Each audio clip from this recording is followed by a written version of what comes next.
మొదలు కలిసి మన కీర్తన పుస్తకాల నుంచి 57వ పేజీలోని 2వ దైవారాధన కార్యక్రమాన్ని ఈ సమయంలో సహోదరి నడిపిస్తారు, అనుసరిస్తారు. తండ్రి యొక్కయు కుమారుని యొక్కయు పరిశుద్ధాత్మ యొక్కయు నామమున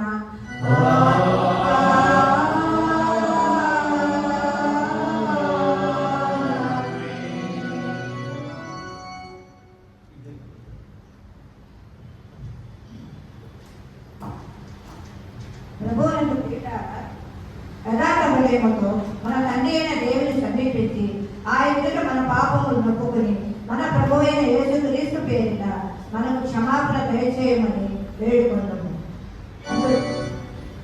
అందరూ మోకరించిన ప్రభువు నామము వలననే మనకు సహాయము కలుగుచున్నది.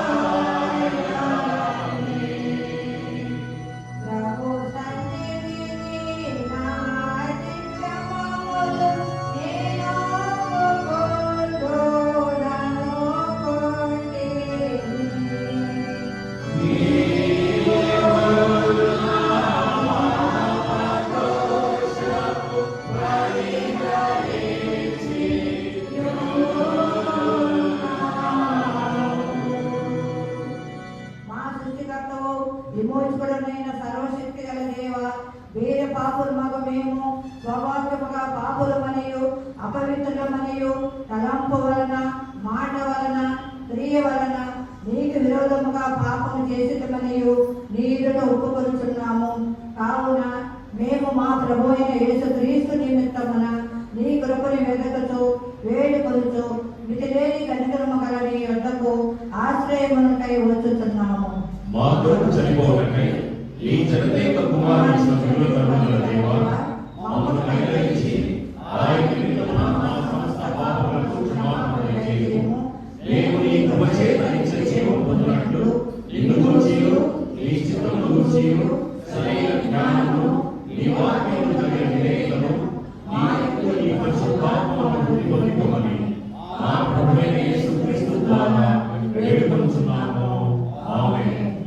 మన పరలోకపు తండ్రి సర్వశక్తి గల దేవుడు మనలను కనికరించి మన కొరకు చనిపోవటకై తన ఏక కుమారునిచ్చి ఆయన మూలమున మన పాపములన్నిటినీ క్షమించుతున్నాడు.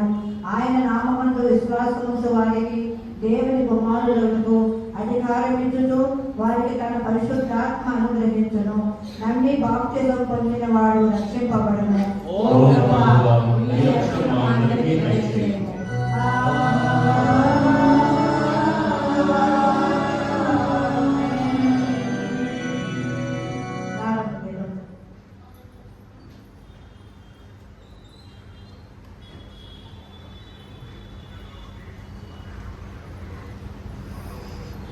అతడు నాకు మొరపెట్టగా నేను అతని పురకరించదను. అతను విడిపించి అతని గొప్ప చేసేదను. దీర్ఘాయువు అతను తృప్తిపరచెదను. అతను చూపించదను. మహోన్నతిని చాటున నివసించవాడే సర్వోన్నతి శక్తిని శ్రమించుకోవడం.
ప్రభు అయినటువంటి యేసుక్రీస్తు నామములో మీ అందరికీ నా హృదయపూర్వక వందనాలు తెలియజేసుకుంటున్నాను.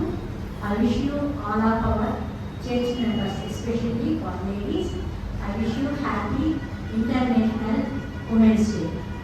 ఈ ప్రత్యేక దినం కొరకు నాకు ఈ అవకాశం ఇచ్చినటువంటి పాస్టర్ గారికి, అదేవిధంగా బీసీసీ మెంబర్స్కు నా యొక్క ధన్యవాదాలు తెలుపుకుంటున్నాను. ఈ యొక్క దినం కొరకు ఏర్పాటు చేసినటువంటి వాక్య భాగాన్ని మనం ఒకసారి చదవగా విన్నాము. సామెతలు 31వ అధ్యాయము 31వ వచనం. సామెతలు 31వ అధ్యాయం 31వ వచనం. యెహోవా యందు భయభక్తులు కలిగినటువంటి స్త్రీ కొనియాడబడింది. కళ్ళు మూసుకొని ప్రార్థన చేసుకున్నాం. అత్యంత కృపా సత్య సంపూర్ణమైనటువంటి మా బలమైన తండ్రి యేసయ్య, మా యొక్క జీవితంలో యేసయ్య మరొక దినాన్ని మాకు జీవిత బహుమానంగా అనుగ్రహించుకుంటున్నారు. ఈ యొక్క ఉదయకాలాన్ని యేసయ్య ఆదివారాన మేమందరము మీ యొక్క పాద సన్నిధికి వచ్చి యేసయ్య మీ యొక్క దైవారాధనలో పాల్గొనడానికి మాకు ఇచ్చినటువంటి మహాభాగ్యం కొరకు స్తోత్రం యేసయ్య.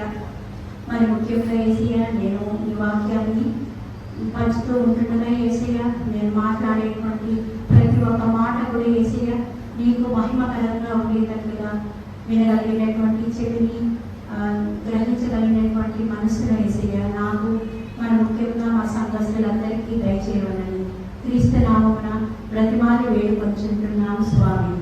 ఆమేన్. కూర్చుందాం.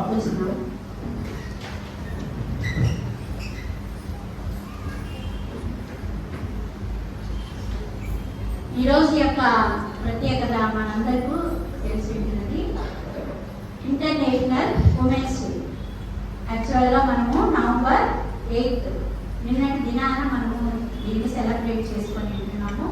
నిన్న హాలిడే కాబట్టి తర్వాత వచ్చేటువంటి రోజును మనము ఈరోజు దేవాలయంలో మన యొక్క ఉమెన్స్ డే తరఫున ఇంటర్నేషనల్ ఉమెన్స్ డేని మనము ఈరోజు జరుపుకునేదానికి మనకు బీసీసీ వారి యొక్క అవకాశాన్ని ఇచ్చి ఉంటున్నారు. అందుని బట్టి ఉమెన్స్ సమాజ్ తరఫున నేను డ్వాక్రా ఉమెన్స్ సమాజ్ తరఫున నేను మరి ముఖ్యంగా ప్రత్యేకంగా సంఘస్థులకి, అదేవిధంగా బీసీసీ వారికి, పాస్టర్ గారికి నా యొక్క హృదయపూర్వక ధన్యవాదాలు తెలుపుకుంటున్నాను. ఒకసారి మనము అసలు ఉమెన్స్ డే అంటే ఏంటి, ఎందుకు మనము జరుపుకుంటూ ఉన్నాము, ఇది మన దేశంలో ఉండేటువంటి నాగరికత లేదా ఎలా ఇది స్టార్ట్ అయింది అనేసి మనం ఒకసారి దీని యొక్క చరిత్రను మనం గమనిస్తే మొట్టమొదటిసారిగా 1908వ సంవత్సరంలో ఇక్కడ ఒక న్యూయార్క్లో ఒక రకమైనటువంటి స్ట్రగుల్ ఉద్యమం అనేటువంటిది స్టార్ట్ అయిందంట. అంటే ఏమని, ఎక్కువ పని చేస్తూ పని ఒత్తిడి కల్పిస్తూ ఆడవారికి సమానమైనటువంటి హక్కులు కల్పించడం లేదు అనేటువంటి కారణంగా తక్కువ పని గంటలు ఉండాలి, మాకు దానికి తగినట్టుగా మెరుగైనటువంటి జీతం ఉండాలి, ఓటు వేసేటువంటి హక్కు మాకు కూడా కల్పించాలనేటువంటి న్యూయార్క్ లో మొట్టమొదటిగా ఈ యొక్క నిరసన తెలియజేశారు. ఉమెన్స్ డే కాదు కానీ నిరసనలు తెలియజేశారనమాట స్త్రీలందరూ కలిసి. దాని తర్వాత కోపెన్హెగన్ అనేటువంటి నగరంలో 1910వ సంవత్సరంలో international conference for working women సదస్సులో దాదాపు 17 దేశాల నుంచి 100 మంది స్త్రీలు హాజరైనారు. ఈ యొక్క మీటింగ్ కి క్లారా జెట్కిన్ అనేటువంటి ఒక స్త్రీ నాయకత్వం వహించి ఆ ఉమెన్స్ డేని అంటే మార్చి 8న జరిగేటువంటి ఆ యొక్క ఉమెన్స్ డేని అంతర్జాతీయ దినోత్సవంగా గుర్తించాలి అనేటువంటి ఒక ప్రతిపాదనను తీసుకొని వచ్చింది. ఆమెకి సపోర్టివ్ గా 17 దేశాల నుంచి వచ్చినటువంటి దాదాపు 100 మంది లేడీస్ ఆమెకి సపోర్ట్ గా నిలిచారనమాట. ఆ యొక్క ఒప్పందానికి మన ఐక్యరాజ్య సమితి కూడా ఒప్పుకొని 1975వ సంవత్సరంలో ఐక్యరాజ్య సమితి కూడా దీన్ని మనము ఉమెన్స్ డేగా సెలబ్రేట్ చేయాలనేటువంటిది ఒప్పుకుంది. యాక్చువల్ గా అప్పుడు జరిగేటువంటి వాళ్ళ ఒక క్యాలెండర్ ప్రకారము జూలై 28వ తేదీన ఈ యొక్క డేట్ అనేటువంటిది ఉంది. కానీ మనము గ్రెగోరియన్ క్యాలెండర్ మనం ఫాలో అవుతూ ఉన్నాం కాబట్టి ఆ డేట్ మనకు మార్చి 8న వస్తుంది అనమాట. మార్చి 8న వచ్చే దాని వల్ల మనము అప్పటి నుంచి కూడా మార్చి 8న మనము women's day, international women's day అనేటువంటిది జరుపుకుంటూ ఉన్నాం. చూడండి, మన యొక్క దైనందిన జీవిత కాలంలో మనము ప్రతిరోజు అందరినీ గుర్తు చేసుకోలేము. అదేవిధంగా అన్ని సమయాల్లో అన్ని స్పెషల్ వ్యక్తులు కూడా మనం జ్ఞాపకం చేసుకోలేము. అందుకే మనము ఒక్కొక్క రోజు ఆ దినాన్నైనా మనము ఆ రోజు వాళ్ళని జ్ఞాపకం చేసుకునేదానికి పెట్టుకుంటాం అన్నమాట. ఉదాహరణకు నవంబర్ 14 అనుకోండి, నెహ్రూని జ్ఞాపకం, నెహ్రూ, గాంధీ అవన్నీ మనకు తెలిసినటువంటి వాళ్ళు. కానీ ఆ రోజు ఆయన ప్రత్యేకమైనటువంటి సమయాన్ని కేటాయిస్తాం. నెహ్రూ పుట్టినరోజుని పిల్లల పండుగగా జరుపుకుంటాం. అదేవిధంగా సెప్టెంబర్ 5ని ఉపాధ్యాయ దినోత్సవంగా జరుపుకుంటాం. అదేవిధంగా ఆగస్టు 15, జనవరి 26, ఈ విధంగా వీటినంతా నేషనల్ ఫెస్టివల్స్ గా జరుపుకొని ఆ రోజైనా మన దేశం కోసం పోరాడేటువంటి జాతీయ నాయకుడిని గుర్తు చేసుకుంటాం. అదేవిధంగా అదేటువంటి క్రమంలో ఉమెన్స్ డే, మార్చి 8న ఉమెన్స్ డే అంటే స్త్రీ యొక్క ప్రత్యేకత, స్త్రీకి ఉండేటువంటి స్థానం, ఆమె యొక్క ప్రత్యేకమైనటువంటి లక్షణాలు, వాటినంతా కూడా మనము ఒక రోజు కేటాయించి వాళ్ళని గౌరవించే విధంగా, వారి యొక్క పరిచర్యను గౌరవేటువంటి విధంగా మనము ఏర్పాటు చేసుకునేటువంటి దీన్ని అది ఒక ఆనవాయితీగా వస్తూ ఉన్నది. ఆ విధంగా అక్కడ ప్రారంభమైనటువంటి ఆ యొక్క రోజుని మనము భారతదేశంలో కూడా ఇప్పటికీ కొనసాగిస్తూ ఈ రోజు వరకు కూడా మనము వస్తూ ఉన్నామన్నమాట. ఇది ఉమెన్స్ డే యొక్క ప్రత్యేకత. ఇంకా మన భారతదేశంలో తీసుకుంటే, మన భారతదేశ సంస్కృతి ప్రకారంగా మనమందరూ భారతీయంగా మనము స్త్రీకి ప్రత్యేకమైనటువంటి స్థానాన్ని ఇస్తాము, స్త్రీని గౌరవిస్తాము, పూజిస్తాము. మిగతా కంట్రీస్ లో కంపేర్ చేస్తే కూడా మన దేశంలో స్త్రీకి ఉండేటువంటి విలువ చాలా ఎక్కువ అన్నమాట. అందుకే మన స్త్రీని కూడా మన తెలుగు తల్లిని కూడా తెలుగు తల్లి అని, భరత మాత అని గౌరవిస్తాం. అదేవిధంగా మన నేలని కూడా భూదేవి అనేసి పిలుస్తాం, పూజిస్తాం. అదేవిధంగా మన దేశంలో ప్రవహించేటువంటి అనేకమైనటువంటి నదులకు గంగా నది అని, గోదావరి అని, కృష్ణ అని, యమున అని, ఈ విధంగా స్త్రీల పేర్లే పెట్టి ఉంటున్నారు. ఇంతే కాకుండా మన దేశం కోసం పోరాడేటువంటి చాలా మంది సంఘ సంస్కర్తలు కానీ, దేశం కోసం పోరాడేటువంటి స్వాతంత్ర సమర యోధుల్లో స్త్రీలు కూడా ఉన్నారు. ఝాన్సీ లక్ష్మీబాయి అయితేమి, రుద్రమదేవి అయితేమి, అదేవిధంగా సరోజిని నాయుడు, ఇంకా మన దేశానికి వచ్చి సంఘ సేవ, ఇతర దేశం మదర్ టెరెసా, ఆమె ఎంతో గొప్ప పరిచయం చేసిందండి. ఆమె విదేశీయురాలైనా కూడా మన దేశానికి వచ్చి, స్వదేశానికి వచ్చి ఎంతో సేవ చేసింది. కలకత్తా మహానగరంలో ఆ గొప్ప చారిటబుల్ మినిస్ట్రీని కూడా స్థాపించింది. అదేవిధంగా పండిత రాణిబాయ్, వీళ్ళంతా కూడా చాలా గొప్ప సేవ చేశారు. ఈ విధంగా మన భారతదేశానికి కూడా ఒక ప్రత్యేకమైనటువంటి స్థానం స్త్రీకి మనము ఇచ్చారన్నమాట. ఇంకా మన బైబిల్ గురించి, నెక్స్ట్ మన బైబిల్ గురించి వద్దామండి. మన బైబిల్లో చూసుకుంటే దేవుడు మనకు ఎలాంటి స్థానాన్ని ఇచ్చాడు, స్త్రీకి ఎలాంటి స్థానాన్ని ఇచ్చాడంటే, సృష్టి ఆదిలోనే, ఆది కాలంలో మనం గమనిస్తే సృష్టి ఆదిలోనే మనకు ఈక్వాలిటీని ఇచ్చాడు, అంటే సమానత్వాన్ని ఇచ్చాడు. ఆదాము యొక్క పక్క టెంపులలో నుండి మనము తీయబడ్డాము కనుకే, నా నరులలో నుండి తీయబడ్డాము కనుకే మనల్ని నారి అనేసి అంటామన్నమాట. అంటే మన both are men and women, both are equal అన్నమాట. దేవుని దృష్టిలో ఎవరు ఒకరు ఎక్కువ ఒకరు తక్కువ అనేటువంటిది ఇద్దరు సమానమే అనేటువంటిది దేవుని దృష్టిలోనే అక్కడ వ్రాయబడి ఉంటున్నది అన్నమాట. ఇక మనం చదువుకునేటువంటి వాక్యానికి సంబంధించి మనం ఒకసారి చదువుతాము. సామెతలు 31:30. ఫస్ట్ నేను చదివాను కదండి మన ధ్యాన వాక్యము. యెహోవా యందు భయభక్తులు కలిగిన స్త్రీ కొనియాడబడు. ఇంకా స్త్రీల గురించి మన బైబిల్లో చాలా మంచి కొటేషన్స్ ఇచ్చుంటారండి. దాదాపు సామెతల గ్రంథంలోని 40 సార్లు స్త్రీల గురించి, స్త్రీల యొక్క లక్షణాల గురించి వివరించబడ్డాయి. ఇంకొక వచనం మనం గమనించినట్లయితే అదే సామెతల గ్రంథము 31వ అధ్యాయము 10వ వచనంలో, గుణవతి అయిన భార్య దొరుకుట అరుదు, అట్టిది ముత్యముల కంటే అమూల్యమైనది. అంటే మంచి భార్య దొరికితే ఒక ముత్యం కంటే ఎక్కువ అంట. ముత్యం అంటే చాలా విలువ కలిగినటువంటి, ఆ ముత్యం కన్నా ఎక్కువ, she is very greater than the pour అన్నమాట.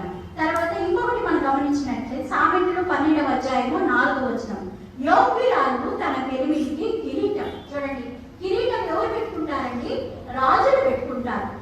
కిరీటం అంటే అది ఒక గొప్ప అధికారానికి గుర్తు అన్నమాట. భర్తకు భార్య కిరీటం అన్నమాట. కిరీటం అంటే మనకు దేవుడు ఎంత గొప్ప స్థానాన్ని ఇచ్చారు చూడండి. కిరీటం అంతా గొప్ప స్థానాన్ని ఇచ్చారు. ఈ విధంగా మనం చూస్తూ పోతే చాలా రకాలైనటువంటి కొటేషన్స్ ఉంటాయి, మనందరికీ కూడా తెలుసు. ఒకసారి మీరు సామెతల గ్రంథంలో గమనించినట్లయితే మనకు చాలా రకాలైనటువంటి స్త్రీల గురించి దేవుడు స్పష్టం చేసి ఉంటున్నారు. ఇంకా ఒక్కొక్క రకమైనటువంటి స్త్రీకి ఒక్కొక్క రకమైనటువంటి గుణం అనేటువంటిది ఉంటుందండి. మనము బైబిల్లో ఉండేటువంటి కొంతమంది స్త్రీల యొక్క ప్రత్యేకమైనటువంటి లక్షణాలను మనము చూస్తే, శారా విశ్వాసులకు తల్లి అని రాయబడి ఉంది, రిబ్కా చక్కని, ఎస్తేరు సౌందర్యవతి, హన్నా దైవ కృపను పొందుకున్న స్త్రీ, దెబోరా నాయకురాలు, మిరియాము స్త్రీలను ఉజ్జీవింపచేసిన స్త్రీ, రూతు నమ్మకస్తురాలు, మరియమ్మ ఆశీర్వదింపబడిన స్త్రీ, షేబా దేశపు రాణి అన్వేషి, మార్త ప్రభువుకు ఆతిథ్యం ఇచ్చిన స్త్రీ, మగ్దలేనే మరియ క్రీస్తుని వెంబడించిన స్త్రీ, ఎలిజబెతు దేవుని కటాక్షము పొందినటువంటి స్త్రీ.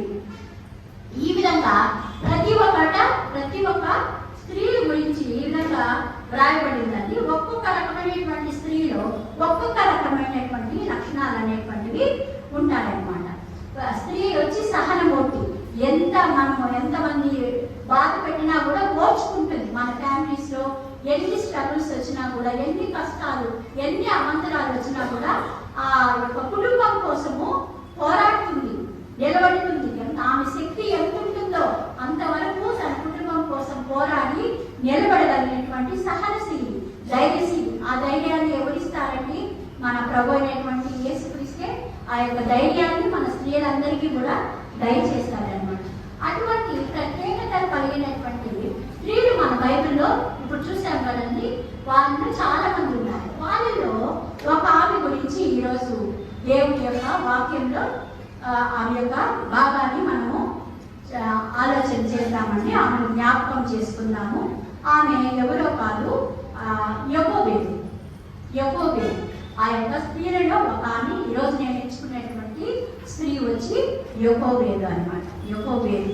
ఈ యెహోబేదు ఎవరు, ఆమె యొక్క లక్షణాలు ఏంటో మనము ముందుకు వెళ్ళి చూసినట్లయితే, నిర్గమకాండము 6వ అధ్యాయము 20వ వచనంలో ఆమె గురించి చక్కగా వ్రాయబడింది. ఈమె అమ్రాము భార్య.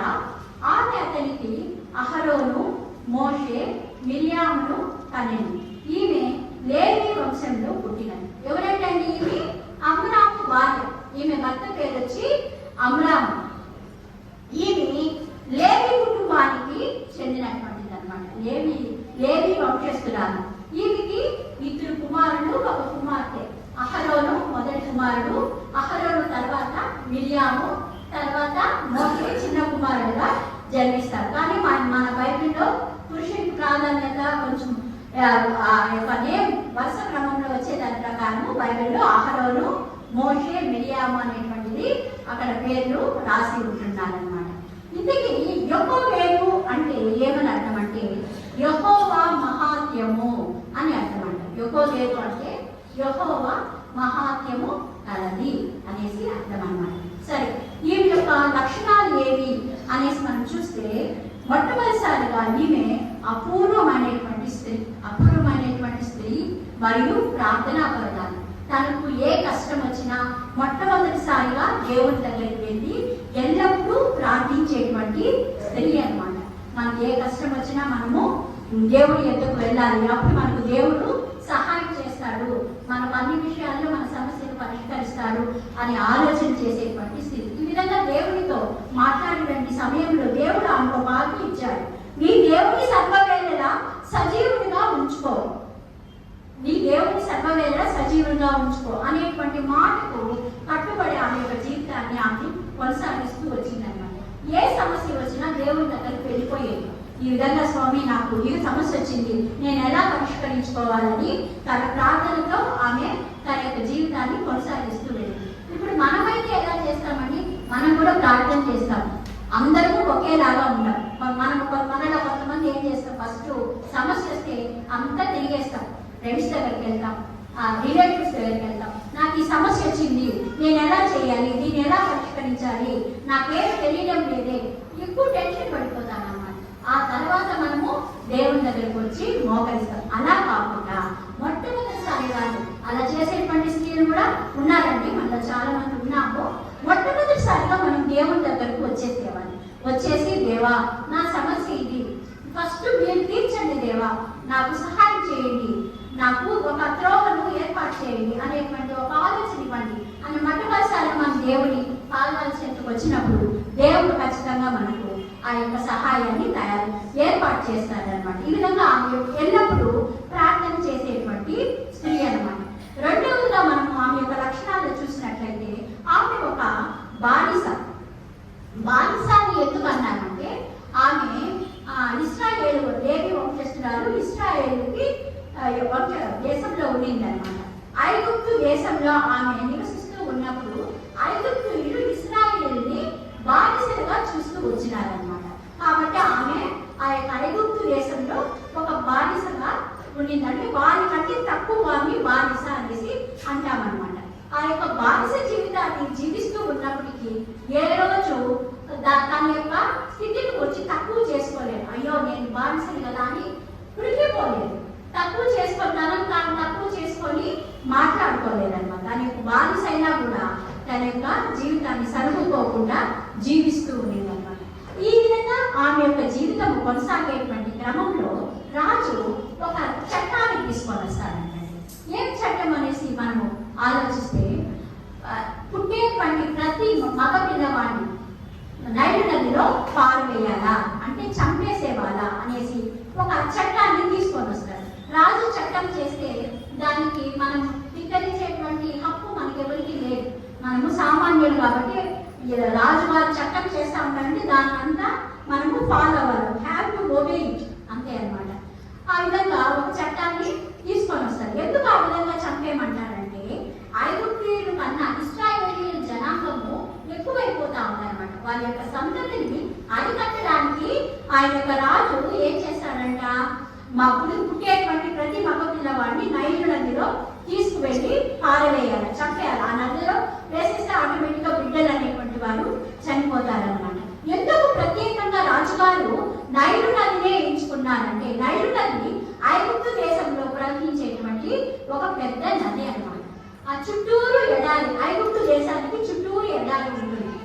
కేవలం ఆ నైలు నది వల్లే ఆ యొక్క ఐగుప్తు దేశం అంతటికి భూసారం కలుగుతుంది. పంటలు పండాలన్నా ఆ నది జీవనాధారం అన్నమాట. అందువల్ల నైలు నదిలో పడేయాలి. మరి అంతేకాకుండా ఐగుప్తీయులు నైలు నదిని ఒక దేవతగా, జలదేవతగా పూజించేవాళ్ళు అనమాట, దేవతగా పూజించేవాళ్ళు. ఇంకా ఆ నైలు నదిలో చూస్తే భయంకరమైనటువంటి మొసళ్ళు ఉంటాయన్నమాట. మొసళ్ళు, తిమింగలాలు, పెద్ద నది కదండి అది, దానికి తగినటువంటి క్రూరమైనటువంటి జలచర జీవులు అందులో నివసిస్తూ ఉండేవి. ఎప్పుడైతే మనము ఈ యొక్క బిడ్డలు పడేస్తామో ఏమవుతాయంటే వాళ్ళకి మంచి ఫీస్ట్ అన్నమాట, బాగా తినేస్తాయి. తద్వారా ఆ విధంగా మగ శిశువులంతా చనిపోతారు అనేటువంటి ఆ యొక్క ఒప్పందంతో ఆ ఫరో రాజు ఆ యొక్క చట్టాన్ని తీసుకొని వస్తాడనమాట. ఇంకా నిర్గమకాండము 2వ అధ్యాయము 2వ వచనంలో చూస్తే ఆమెకు ఒక కుమారుడు పుట్టాడు, అతడెంతో సుందరుడు. ఏమంట, అప్పుడు మన యొబ్బెతుకు ఒక కుమారుడు పుట్టాడంటండి. ఆ బిడ్డ చూసేదానికి ఎంతో అందంగా, చాలా ముద్దుగా బాగున్నాడంట. సరే, ముద్దుగా ఉన్నా లేకపోయినా ఎవరన్నా బిడ్డ అమ్మకు బిడ్డనే కదండి, అంతే కదా. సరే, ఆమె దేవుని మీద విశ్వాసంతో 3 నెలలు ఆ బిడ్డను దాచింది. చూడండి, ఇక్కడ కూడా ఆమె దేవుని యందు ఆధారపడి జీవిస్తూ ఉంది. 3 నెలల వరకు ఒక చిన్న బిడ్డని దాచడం అంటే మనందరికీ ఎంత కష్టమో, మనందరికి బాగా అమ్మలుగా ఉండేటువంటి వాళ్ళు ఎంత కష్టమో మనకు బాగా తెలుసు. ఎందుకంటే ఒక వయసు వచ్చేటటువంటి బిడ్డలను 7 to 7 years 6 years అట్లా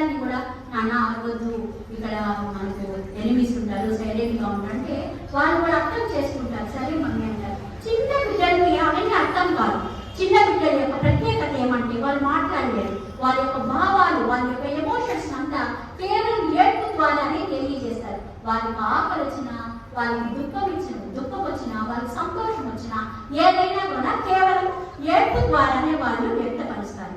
ఏడిస్తే ఏడుపును మనం కంట్రోల్ చేయగలగాలి. మాటలన్నా మనం చిన్నగా మాట్లాడగలుగుతాం. అదే కొన్ని ఎమోషన్స్ ని మనము బిగ్గరగానే చేయగలుగుతాం. నవ్వడం కొంచెం చిన్నగా కూడా నవ్వచ్చు, కానీ ఏడవడం మాత్రం కొంచెం గట్టిగానే వచ్చేస్తుంది. దట్టు చిన్నపిల్లలకి ఏడ్చాలంటే స్టార్ట్ చేస్తే నిలబడి మనం కంట్రోల్ చేస్తూ ఉంటే కూడా వాళ్ళు ఆపదన్నమాట. ఆ విధంగా అంత వయసు ఉన్నటువంటి బిడ్డను, 3 నెలల బిడ్డను కూడా ఆమె దేవుని యొక్క సహాయం, కేవలం దేవుని యొక్క సహాయంతో అన్ని నెలలు ఆ బిడ్డను దాచింది.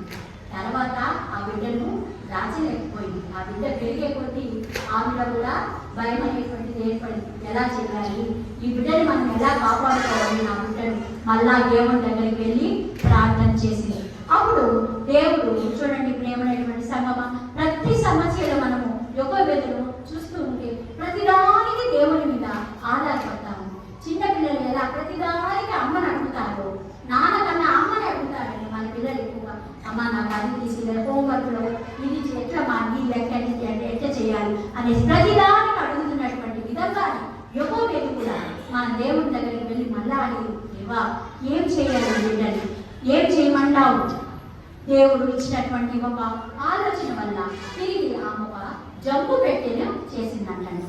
జమ్ము పెట్టెను చేసి దాంట్లో ఆ బిడ్డను పండుకోబెట్టి కింద కీళ్ళను పోసిందనమాట. జమ్ము దానికి జిగట మన్ను కలిగినటువంటి కీళ్ళు, అంటే అది ఆ కీలు అంటే అది ఒక సమ్ టైప్ ఆఫ్ గమ్ము మాదిరి అనమాట. అంటే ఆ పెట్టెను ఏం చేస్తుంది, అది నీటిలో మునిగిపోకుండా తేలేటట్టుగా చేస్తుంది అనమాట. ఆ విధంగా చేసి దేవుడిని ప్రార్థన చేసుకొని ఆ బిడ్డను ఆ పెట్టెలో పెట్టి తీసుకువెళ్ళి నైలు నది యొక్క ఆ యొక్క ఏడు యొక్క నాచులో ఒక ప్రదేశంలో వదిలిపెట్టిందంటండి. వదిలిపెట్టేసి వచ్చేస్తుందంట. చూడండి, ఆ సమయంలో ఆమె ఎంత ఒక అమ్మగా ఎంత నరక యాతన పడి ఉంటుందో మనం అందరం గ్రహించండి. చిన్న బిడ్డ, 3 నెలల బిడ్డని రాజాజ్ఞంగా ఎదిరించలేక, ఆ బిడ్డను దాచలేక, ఆ బిడ్డని అక్కడ పెట్టేసి వచ్చేటువంటి తండ్రి ఎంత స్ట్రగుల్ అయి ఉంటుందో ఆ యొక్క తల్లి మనసు అనేటువంటిది. కానీ ఒకే ఒక నమ్మకంతో ఆమె తిరిగి వస్తూ ఉంది. నా దేవుడు ఎట్లయినా నా బిడ్డను కాపాడుతాడు అనేటువంటి నమ్మకంతో వస్తూ ఉంటుంది అన్నమాట. ఆ సమయంలో వాళ్ళ యొక్క ఆ బిడ్డ చిన్న పిల్ల యొక్క అక్కు ఉంటుంది. ఆమె పేరు వచ్చి మిరియాం అని ఫస్ట్ చెప్పుకున్నాం కదండి. ఇప్పుడు యెహోవేలు యొక్క కుమార్తెలలో మిరియాము ఒక కుమార్తె అన్నమాట. అహరోను మొదటి తర్వాత మిరియాం కూడా ఒక కుమార్తె. ఆ బిడ్డకు కూడా యాంగ్జైటీ, మా తమ్ముడిని ఏం చేస్తారో రాజుగారు అనేసి అమ్మ వెళ్ళిపోయినా అయినా నేనైనా ఉంటాను తమ్ముడి దగ్గరని చూస్తూ ఉంటుంది. ఆ సమయంలో ఫరో యొక్క కుమార్తె స్నానం చేసేదానికి చెలికెత్తెల దగ్గరకు వస్తుంది. అక్కడికి వచ్చి ఆ యొక్క చెలికెత్తెలు అక్కడ జమ్ము పెట్టి ఉండడం గమనించి ఆమెకు చెప్తే సరే తీసుకోరా అని చెప్తారనమాట. అప్పుడు తీసుకొని వచ్చి ఆ యొక్క జమ్ము పెట్టిని ఓపెన్ చేసి చూస్తే దాంట్లో ఎవరుంటారండి, ఒక అందమైనటువంటి బాలుడు, ఒక శిశువు ఉంటాడు. వెంటనే ఆమెకి ఏం కలగాలి, ఆమె శత్రువు రాగి కదా, వాళ్ళ నాన్నే కదా ఆజ్ఞ ఇచ్చింది బిడ్డను చంపేవాళ్ళనేసి, సరే తీసుకోపోయి నైల్ నదిలో వదిలేయండి అనేటువంటి ఆజ్ఞను ఆమె ఇచ్చుంటే చెలికెత్తలు పాటించుంటారు. కానీ అక్కడ కూడా మనం చూస్తే గమనిస్తే ప్రియమైన సంగమా, అక్కడ కూడా దేవుడు ప్రణాళిక ప్రకారం ఆమె మనసును కూడా తెరుస్తాడన్నమాట. దేవుడు ఆమె మనసును తెరిచి ఆమెకు కనికరాన్ని పుట్టిస్తాడు, జాలిని పుట్టిస్తాడు. ఆ బిడ్డ పట్ల ఆ క్షణంలోని ప్రేమను వచ్చేటట్టుగా చేస్తాడనమాట. ఆ బిడ్డను చూసి వెంటనే దేవుడి కార్యము జరిగిన దానివల్ల ఈ బిడ్డను నేను పెంచుకుందామనుకుంటా ఉన్నాను అనేసి చెప్తుందన్నమాట రాణి. అప్పుడు వెంటనే ఆ మాట వినిన వెంటనే అక్కడ పొదల చాటు నిలబడి ఏం జరుగుతుందా అని చూస్తా ఉండేటువంటి మిరియాము గబగబా పరిగెత్తుకొని, 1 మినిట్ కూడా వేస్ట్ చేయగలండి, గబగబా పరిగెత్తుకొని వచ్చేసింది అనమాట. ఆతృత, ఆయన తమ్ముడి పట్ల ఉండేటువంటి ఆతృత అనమాట. గబగబా పరిగెత్తుకొని వచ్చి, రాణిగారు మీరు ఏదో మాట చెప్పారు కదా మీరు పెంచుకుంటారని, మీ కొరకు ఈ బిడ్డను పెంచేదానికి నాకు తెలిసినటువంటి ఒక ఐగుప్తురాలైనటువంటి ఒక దాదిని నేను తీసుకొని రమ్మంటారా మీకోసము అనేసి చెప్తుందంట. అప్పుడు ఎప్పుడైతే ఈ మాట చెప్తుందో రాణి, సరే తీసుకురా, నేను ఆమెతో ఈ పిల్లవాడిని గురించి మాట్లాడాలా అనేసి చెప్తుందంట. ఆ విధంగా చెప్పేటప్పుడు ఈమె పరిగెత్తుకొని వెళ్ళిపోతుంది. పరిగెత్తుకొని వెళ్ళి అక్కడ వాళ్ళ అమ్మని కలుస్తుందంట. కలుసుకొని ఈ విధంగా అంతా జరిగినటువంటి విషయాన్ని అంతా కూడా చెప్తుందన్నమాట. చెప్పిన తర్వాత ఇక్కడ మనం ఒక వచనాన్ని గమనిస్తే, సామెతలు 16వ అధ్యాయము 7వ వచనం, ఒకరి ప్రవర్తన యెహోవాకు ప్రీతికరంగా ఉండే వారి శత్రువులను కూడా మిత్రుడుగా చేయు. చూడండి ఎంత చక్కటి వాక్యము. ఒకరి ప్రవర్తన యెహోవాకు ప్రీతికరంగా ఉండే వారి శత్రువులను కూడా మిత్రుడుగా చేయు. అంటే మనం ఎప్పుడైతే దేవుడికి లోబడి ఉంటామో, దేవుడికి ఎప్పుడైతే మనం విధేయత చూపిస్తామో, అప్పుడు మన శత్రువులు, మన ఎనిమిస్ కూడా ఏం చేస్తాడంటే దేవుడు మిత్రుడుగా తయారు చేస్తాడంట, మార్పు చేస్తాడంట. ఈ విధంగా మార్పు చేసే దాని వల్ల ఏమవుతుంది, ఫరో రాజకుమార్తె యొక్క మనసు కలిగి ఆమె బిడ్డను పెంచుకునే దానికి దావిని తీసుకురమ్మని. సరే, ఈమె వెంటనే రాణిగారి దగ్గరికి వెళ్తుంది. రాణిగారి దగ్గరికి వెళ్ళినప్పుడు ఆ రాణిగారు ఏం చెప్తారు, ఇదిగో అమ్మా, నువ్వు ఈ బిడ్డని పెంచు, దాదాపు 7 to 10 years వరకు ఈ బిడ్డని పాలించి పెంచి నువ్వు తీసుకొనిరా, నాకు దగ్గర తీసుకొని వస్తే నీకు ప్రతి నెల ఈ బిడ్డని పెంచేదానికి జీతం కూడా ఇస్తాను. చూడండి ఎంత వండర్ఫుల్ సిచ్యుయేషన్. ఆమె బిడ్డను ఆమె పెంచుకుంటుంది, పెంచాలి. ఆమె పెంచేదానికి ఈమెం ఇస్తుందంట, జీతం మనకి ఇస్తుందంట. జీతం కూడా ఈ విధంగా నేను నీకు ఏర్పాటు చేస్తాను అనేటువంటిది చెప్తుందన్నమాట. అంటే ఈ యొక్క వచనాన్ని ఇక్కడ కూడా మనము గమనిస్తే, దేవుని నమ్ముకునేటువంటి పిల్లలకు బహుమతి కూడా ఉంటుంది. అంటే దేవుని మాటకు మనం లోబడితే ఒక మంచి బహుమతి కూడా వస్తుందంట. అంతే, యోకోబేదు వెంటనే ఏమి మాట్లాడు, వెంటనే తన పిల్లవాడిని ఆ రాణి దగ్గర నుంచి తీసుకొని వెంటనే పరిగెత్తుకొని ఇంటికి వచ్చేసి దేవుని ముందు మోకరించి కన్నీటితో, దేవా, తిరిగి నా బిడ్డను నాకు ఇచ్చావు అంటే దారిపోతుందేమో, చనిపోతుందేమో అనేటువంటి ఒక అపనమ్మకంతో ఉండేటువంటి తన బిడ్డ తిరిగి ఎవరి దగ్గరికి వచ్చిందండి, తన దగ్గరికి వచ్చేసింది. ఎవరిచ్చారు? ఆమె యొక్క బలమా కాదు, ఫరో కుమార్తె యొక్క జాలితనమా కాదు, కేవలము దేవుని మీద ఆమెకు ఉండేటువంటి నమ్మకంతో ఆ యొక్క బిడ్డను తిరిగి తను పొందగలిగింది. ఈ విధంగా 10 సంవత్సరాలు ఆ బిడ్డను పెంచి పెద్ద చేసి ఆ బిడ్డ నీటి నుంచి తీయబడ్డాడు కాబట్టి ఆ బిడ్డకు మోషే అనేటువంటి పేరును పెట్టి ఒక విశ్వాస వీరుడుగా చిన్నప్పటి నుంచి ఆమె దైవ జ్ఞానంతో పెంచిందండి మోషేను.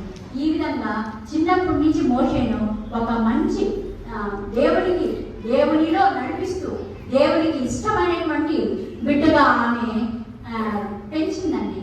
ఈ విధంగా మనము యోకోబేదు యొక్క జీవిత చరిత్రను చూసినట్లయితే మనం ఎన్నిగా చూస్తాం చూడండి.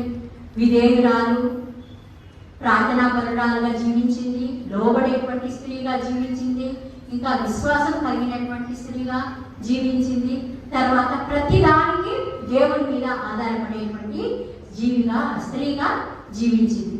ఈ విధంగా ఈ యొక్క మంచి రోజున మనము బైబిల్లో ఉండేటువంటి యోకోబేదు యొక్క జీవిత చరిత్రను మనము తెలుసుకున్నాం. అంటే ఎంత కష్ట పరిస్థితి నుంచి కూడా దేవుడు మనము ప్రార్థన చేస్తే తప్పిస్తాడు అనేటువంటిది ఉదాహరణగా, ఒక మంచి ఉదాహరణగా మనం ఈరోజు యోకోబేదు యొక్క గురించి మనము జీవిత చరిత్ర తెలుసుకున్నామండి. అది ఇప్పుడు మనం ప్రెసెంట్ కండిషన్లో మనం ఎలా ఉన్నాం, మన పిల్లల్ని ఎలా పెంచుతూ ఉన్నాం. ఇప్పుడు మనం చూస్తే మన బిడ్డల్ని చిన్నప్పటి నుంచి గుడి అలవాటు చేయాలి. ఇంకా మన పిల్లలకు యోకోబేదు వలె మన పిల్లల నుంచి లాక్కునేవారు లేరు, చంపేసేవారు లేరు. అదేవిధంగా సాతాను లాక్కుంటుందండి, లోకం సాతాను అంటే ఏంటి, లోకము మన పిల్లల్ని లాక్కుంటుంది. ఆ విధంగా లాక్కోకుండా మన పిల్లల్ని మనము కాపాడుకోవాలి. అదేవిధంగా తల్లి బిడ్డకు మొదటి గురువు అండి. తల్లి బిడ్డకు మొదటి గురువు అంటే మనము ఏం చెప్పినా తల్లి ఒడి, అదేవిధంగా మంచి పాఠాలు చెప్పే ఒడి అనేసి అంటూ ఉంటాం కదా. అంటే ఏమి ఫస్ట్ చిన్న పిల్లలంతా తల్లి దగ్గరనే ఆ యొక్క ఆడుకునేది కానీ పాఠాలు నేర్చుకునేది కానీ అవన్నీ చేస్తూ ఉంటారనమాట. ఈ విధంగా అంతేకాకుండా పిల్లలు మనల్ని ఇమిటేట్ చేస్తారు. మనము ఏ విధంగా మాట్లాడతాము, మనం ఎట్లా బిహేవ్ చేస్తాము. అందుకే మనల్ని ఏమంటారు, మనము పిల్లల ముందు కూడా గొడవలు వేసుకోకూడదు, పోట్లాట వేసుకోకూడదు అని అనుకుంటామన్నమాట. వాళ్ళు చాలా ఒక రకమైనటువంటి అనూన్యత భావానికి లోనవుతారంట మనం ఆ విధంగా గొడవలు వేసుకుంటాము. కాబట్టి మనం ఎన్నున్నా కూడా పర్సనల్గా దాన్ని క్లారిఫై చేసుకోవాలి కానీ పిల్లల ముందు అరుచుకునేది. ఎందుకంటే వాళ్ళు మనల్ని ఇమిటేట్ చేస్తూ ఉంటారు, చూస్తూ ఉంటారు అనమాట. కాబట్టి మనము పిల్లల్ని చిన్నప్పటి నుంచి సక్రమంగా పెంచాలి. చిన్నప్పుడు చెప్పేటువంటి విషయాలు శ్రద్ధగా ఉంటారంట. అదేవిధంగా దేవుని వాక్యాన్ని పాటల్ని శ్రద్ధగా పాడతారు. అదేవిధంగా మనం సండే స్కూల్ అలవాటు చేయాలి. ప్రతి సండే గుడికి తీసుకొని వెళ్ళాలి. తల్లిదండ్రులకు లోపడేటువంటి విధంగా మనము పెంచాలన్నమాట. ఈ విధంగా మనము చేసినట్లయితే మనకు ఖచ్చితంగా దేవుడి యొక్క బహుమానం అనేటువంటిది ఉంటుందండి. మన యొక్క జీవితంలో చిన్న సాక్ష్యాన్ని చెప్పి నేను ముగిస్తానండి. జీవిత చరిత్ర మనము చదువుతూ ఉంటే మనం ఎన్నో రకాలైనటువంటి గుణాలు, ఆమె యొక్క లక్షణాలను తెలుసుకున్నామండి. మా యొక్క మ్యారేజ్ డేస్లో కూడా మాకు 13 years పిల్లలు లేరు. చాలా మంది కూడా ఏమి పాస్టర్ కదా మీరు ప్రార్థన చేయకూడదా, మీకేంటండి పిల్లలు లేకుండా ఉండేదని ఎంతో మమ్మల్ని కూడా ఆ విధంగా తక్కువ చేసి మాట్లాడినటువంటి వాళ్ళు ఉన్నారు. ఇంకా ఏది లేదు అట్లా అనేసి కూడా అనేటువంటి వాళ్ళు ఉన్నారండి. కానీ మేము హాస్పిటల్కి వెళ్ళాము. అదేవిధంగా మేము ప్రేయర్ చేసుకున్నప్పుడు కూడా దేవాన్ని చిత్తము ఎలా ఉంటే అలా చేయండి అనేసి మేము కూడా ఎప్పుడు ప్రేయర్గా ఉండి నాకు కూడా అండి నాకు ఉద్యోగం అంటే టీచర్గా నేను జాబ్ చేస్తున్నాను. ఆ టీచర్ జాబ్ అంటే ఏదో తెలిసే టైంలోనే నాకు జాబ్ వచ్చేసింది. 24 yearsకే నాకు జాబ్ వచ్చేసింది. అదేవిధంగా మ్యారేజ్ కూడా ఎర్లీ ఏజ్ అంటే అదే కరెక్ట్ ఏజ్లోని 26 అలా జరిగింది. అది జరిగిపోయి దాని యొక్క ప్రత్యేకత తెలియదు. పిల్లలు మాత్రం లేట్ అయింది. ఎందుకు దేవా మాకు పిల్లలు లేవు అని మేము ప్రార్థన చేసుకొని చేసిన ఆ విధంగా తిరుగుతూ ఉన్నప్పుడు దేవుడు మా జీవితంలో కూడా గొప్ప కార్యం చేశారండి. ఆ యొక్క దేవుడి టైంలో కూడా మేము ఒకరిని అనుకుంటే 2 బిడ్డలు ఇచ్చారు. ట్విన్స్ చూడండి, డబుల్ బ్లెస్సింగ్. మనం ఎదురు చూడనటువంటి మేము ఒక్క బిడ్డ అయితే ప్రెగ్నెంట్గా ఉంటారమ్మా మీరు కన్ఫామ్ అయిందని చెప్పినప్పుడే మేము ఎంతో హ్యాపీగా అయ్యాం. దేవుడా ఇచ్చేటువంటి బిడ్డ ఆరోగ్యంగా పుడితే చాలు యేసయ్యా అని మేము ప్రేయర్ చేస్తున్నాం. కానీ దేవుడు మాకు డబుల్ బ్లెస్సింగ్ ఇచ్చారు. ఆ రోజు నేను డెలివరీ అయినటువంటి టైంలో కూడా 3 డెలివరీ అయినానండి. ఒక కేసుకి 2 మగ పిల్లలు, ఒక కేసుకి 2 ఆడపిల్లలు. నా ఒక్క కేసుకు మాత్రమే దేవుడు ఒక పాపని ఒక బాబుని ఇచ్చానండి. చూడండి ఎంత అద్భుతం. అంటే ఆయన లేట్ చేస్తే దాంట్లో ఏదో ఒక ఆశ్చర్యం అనేటువంటిది ఉంటుంది, ఏదో ఒక అద్భుతం అనేటువంటిది ఉంటుంది. కాకపోతే మనము నిరీక్షించాలి. మనం మానవులుగా మనం అలసిపోతాం, మనం పోరాడతాం, మనకు కూడా అంత శక్తి అనేటువంటిది ఉంటుంది. ఏసయ్యా నాకే ఎందుకు చేశారు ఏసయ్యా, నేను బాగుంటాను కదా, మీరు నాకన్నా తక్కువగా ఉండేటువంటి వాళ్ళు, దేవుడిని లేనటువంటి వాళ్ళే సంతోషంగా ఉంటారే, నాకే ఎందుకు ఏసయ్యా ఈ మాటని మనం అనుకుంటాం. కానీ మన యొక్క నేర్చులో కూడా ఒక మంచి గిఫ్ట్ దేవుడు మనకు ఇస్తారన్నమాట. కాబట్టి ఈ యొక్క ఉమెన్స్ డే లక్షణాలు నేర్చుకున్నాము, బయటలో ఉండేటువంటి స్త్రీల గురించి తెలుసుకున్నాము. అదేవిధంగా ముఖ్యమైనటువంటి మోషే తల్లి యొక్క జీవిత చరిత్ర లక్షణాలు గుణగణాలు నేర్చుకున్నాం. కాబట్టి స్త్రీలంతా మనమంతా ఇంకా దేవుడు